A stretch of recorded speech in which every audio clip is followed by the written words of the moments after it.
जय हिंद, जय महाराष्ट्र।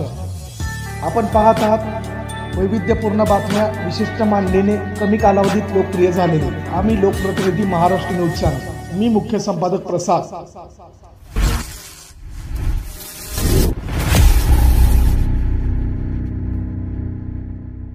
नमस्कार, मी विजयकुमार वासुदेव अंकम। सोलापुरात मागील 20 वर्षापासून आम्ही पैसा संबंधित आर्थिक व्यवहार, सुरक्षित आर्थिक व्यवहार कसा असावा याविषयी जागरूकता निर्माण करण्याचा आम्ही सतत प्रयत्नशील आहोत। माझं शिक्षण सोलापुरात दयानंद कॉलेज येथून B.Com झालेलं असून आम्ही पैसा संबंधित आणि पैसा कमवणं नुसतं कमवणं अवघड नसून कमवलेला पैसा टिकवणं अवघड आहे।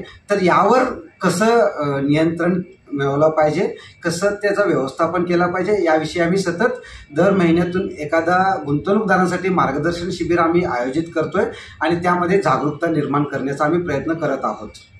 मागील अनेक वर्षापासून सतत अनेक दररोज एखादा पैशांचा फसवणूक झालेला उदाहरण आपण बघतोय आणि ही रक्कम करोडोमध्ये आहे। 1,000 कोटीपेक्षा जास्त फसवणूक झालेले लोकांची तक्रारी आहेत। यामध्ये एक असं लक्षात येतोय की एखादा गुंतवणूकदाराचा पैसा फसवणूक जे होतोय तो फक्त एखादा व्यवस्थापक अधिकृतपणे भारतीय स्टेट बँक सारख्या बँकेत बसलेल्या व्यवस्थापक इतर खाजगी कंपन्यांमध्ये पैसा गुंतवत असताना त्या गुंतवणूकदाराला ग्राहकाला असा सांगतोय की तो खाजगी कंपनी तो स्टेट बँकेचीच मालमत्ता किंवा स्टेट बँकेचीच संस्था असल्याचं सांगून दिशाभूल करून किंवा कुठेतरी फसवण्याच्या उद्देशाने किंवा फक्त स्वतःचा कमिशनसाठी अशा ग्राहकांना, विश्वास ठेवलेल्या ग्राहकांना फसवण्याचा ते प्रकार अलीकडे खूप मोठ्या प्रमाणात वाढत आहे।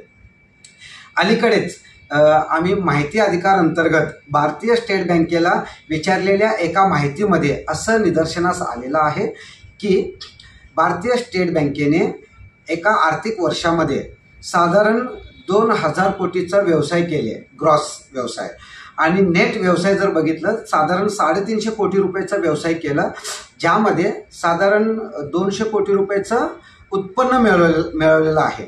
याविषयी आम्ही अधिकृतपणे अधिक माहिती विचारली असता भारतीय स्टेट बँकेचा क्षेत्रीय व्यवस्थापक यांनी माहिती दिली। त्यापैकी अनेक शाखांमध्ये RBI आणि सेबी आणि फायनान्स मिनिस्ट्री भारत सरकारच्या नियमानुसार कोणताही अधिकृत कर्मचारी नसताना, अधिकृत परवानगी नसताना त्यांनी व्यवसाय करून कमिशन कमवल्याचा आम्हाला स्टेट बँकेने स्वतः कबूल केलेले उत्तर मिळालेलं आहे। तर भारतीय स्टेट बँक एक राष्ट्रीयकृत बँकेमध्ये असं जर प्रकार घडत असेल तर गुंतवणूकदारांनी समोरच्या व्यक्तीवर पूर्ण विश्वास न ठेवता कागदोपत्री ते नेमकं काय आहे याविषयी अधिकृतपणे माहिती घेऊनच, स्टेट बँकेचा जरी व्यवस्थापक माहिती देत असेल तरी सुद्धा अधिकृतपणे माहिती घेतल्याशिवाय नुसतं तोंडी सांगण्यावर विश्वास न ठेवता अधिकृत कागदोपत्री पाहूनच गुंतवणूक केलेलं हा सुरक्षित गुंतवणूक म्हणता येईल। याविषयी आम्ही दर महिन्याला जे काही गुंतवणूकदारांसाठी साक्षरता अभियान राबवतोय, यामध्ये सर्वांसाठी आम्ही मोफत अभियान राबवतोय। त्यामध्ये आपलं अडचणी, एखाद्या बँकेतून आपलं काही फसवणूक झालं असेल, एखाद्या बँकेने विनाकारण आपल्या खात्याला जर काही चार्जेस आकारला असेल तरी आपण आम्हाला संपर्क साधू शकता।